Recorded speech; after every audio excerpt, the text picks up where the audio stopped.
into probable and get the results. He wins your mind first and your heart second. And he's able to connect all the pieces in terms of the outcomes. Over the last 5 years, he prepared India for the next 5. During the next 5, he's preparing India for the next 25 years. He is the architect, in my opinion, putting together all the pieces for the ability of this country to grow at a speed that others have not seen, and also put in place an architecture that is able to challenges which we are all witnessing today. We opened this session on Monday with Vice President Pence, and in my conversation with him, he talked about the tremendous admiration the entire administration in Washington, both Democrats and Republicans, have for Prime Minister Modi. We all watched with tremendous interest when Prime Minister Modi came to the U.S. and in Texas with the Howdy Modi, and the very successful trip that President Trump did to India. You see a trust of relationships between two great leaders. If I were going to bet on one country in Asia, I said 5 years ago I'd bet on India.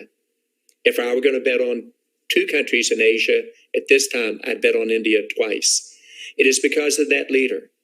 He is truly one of the most amazing leaders of our lifetime, somebody that I'm a friend, and somebody I literally would trust my life with.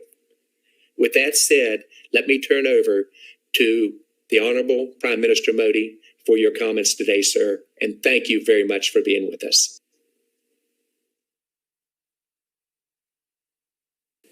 Distinguished guests in India and USA. Namaste. It is wonderful to see US ISPF bring together a diverse range of people for the US-India Summit 2020. The work of the US ISPF is bringing India and USA closer is commendable. I have known John Chambers for many years now. His affection towards India is very, very strong. A few years ago, he was awarded the Padma Shri honor.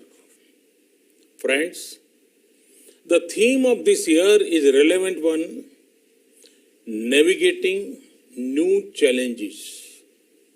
When the year 2020 began, did anybody imagine this is how it would pan out? A global pandemic has impacted everyone. It is testing our resilience, our public health systems, our economic systems.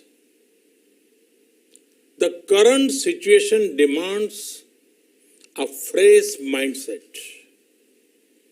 A mindset where the approach to development is human-centric, where there is a spirit of cooperation between everyone.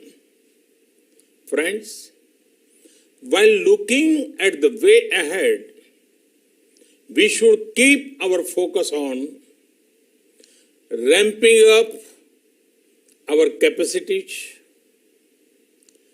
securing the poor, future-proofing our citizens. This is the path India is taking.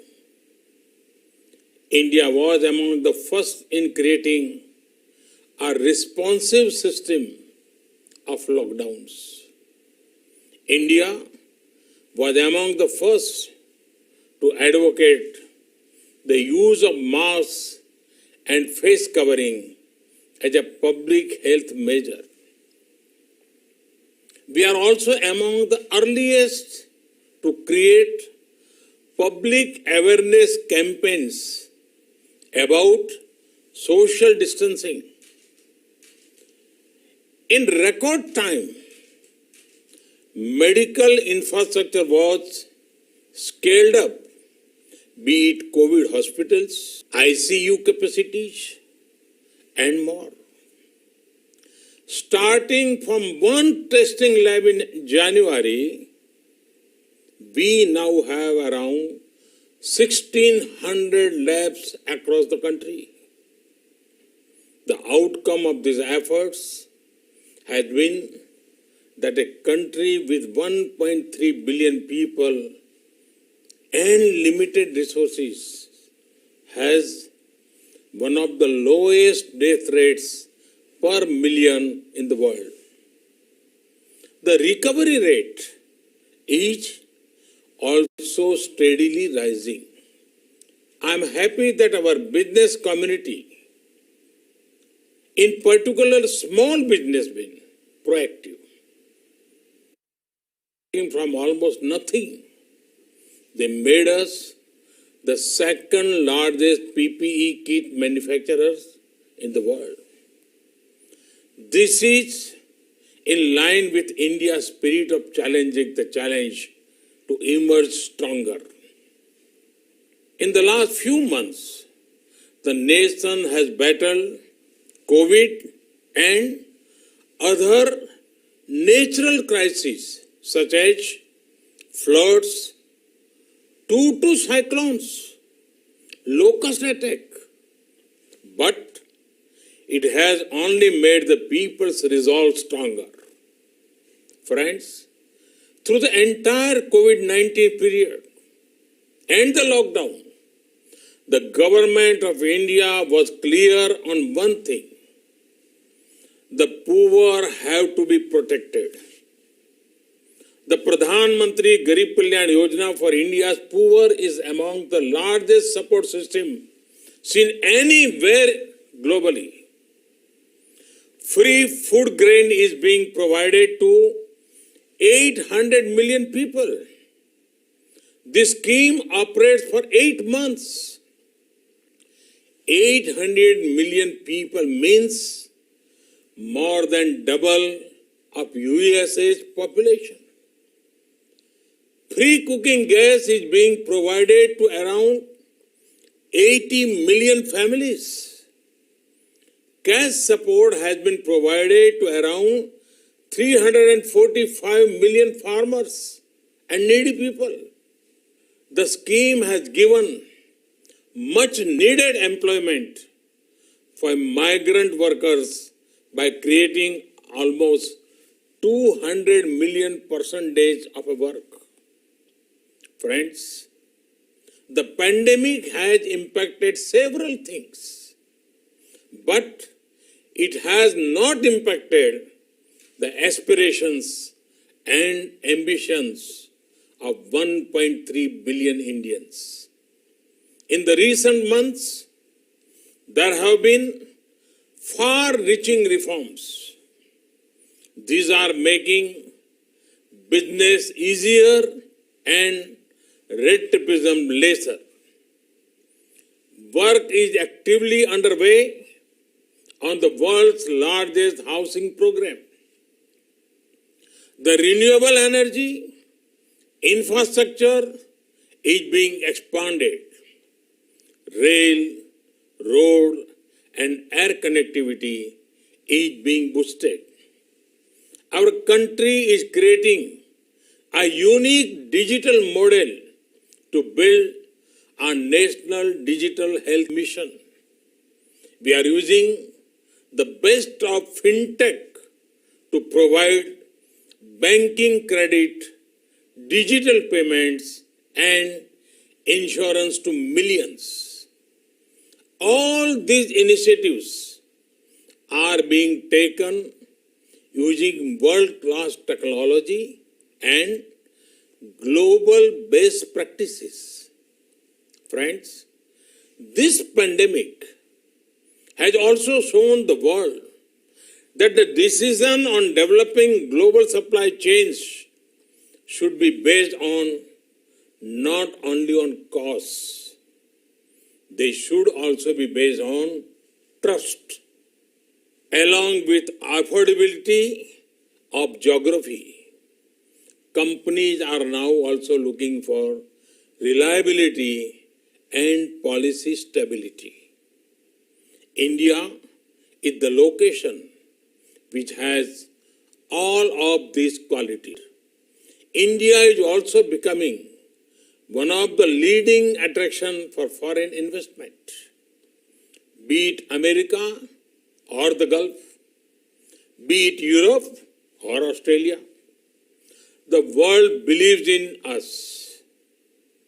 We have received over $20 billion of foreign investment flows during this year. Google, Amazon, and MODHI investment have announced long-term plans for India. Friends, India offers a transparent and predictable tax regime. Our system encourages and supports honest taxpayers. Our GST is a unified, fully IT-enabled indirect tax system. Insolvency and bankruptcy code has reduced risk for the entire financial system. Our comprehensive labor reforms will reduce compliance burden for employers. It will also provide social security protection to the workers. Friends, the importance of investment and growth cannot be overstated, and we are tackling both demand and supply side of it. By making India one of the lowest tax destinations in the world and with further incentives for new manufacturing units, mandatory e-platform based faceless assessment will go a long way in helping citizens. So, will the taxpayer charter? The continued regulatory reforms in bond markets ensure improved ease of access for investors. There are tax exemptions to sovereign wealth funds and pension funds for infrastructure investment. FDI into India rose by 20% in 2019. This when global FDI inflows fell by 1%. This shows the success of our FDI regime. All of the above steps will ensure a brighter and more prosperous tomorrow. They will also contribute to a stronger global economy. Friends, 1.3 billion Indians have embarked on one mission to make an Atmanirbhar Bharat or self-reliant India. Atmanirbhar Bharat merges the local with global. It ensures India's strengths act as a global force multiplier. Time and again, India has shown that our goal is global good. Despite our large local needs, we did not shy away from our global responsibility. The responsibility of being the world's leading producer of generic medicines. We ensured constant supplies to the world. We are also at the forefront of research on the vaccine for COVID-19. A self-reliant and peaceful India ensures a better world. Atmanirbhar Bharat is about transforming India from being just a passive market to an active manufacturing hub at the heart of a global value chains. Friends, the road further ahead is full of opportunities. These opportunities are in the public and private sector.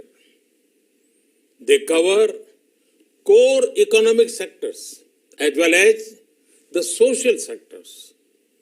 Recent sectors that have opened include coal, mining, railways, defense, space, and atomic energy. Production-linked incentive schemes have been launched for mobile and electronics, medical devices, pharma sectors. They have been well received. Such schemes are being planned for other champion sectors too.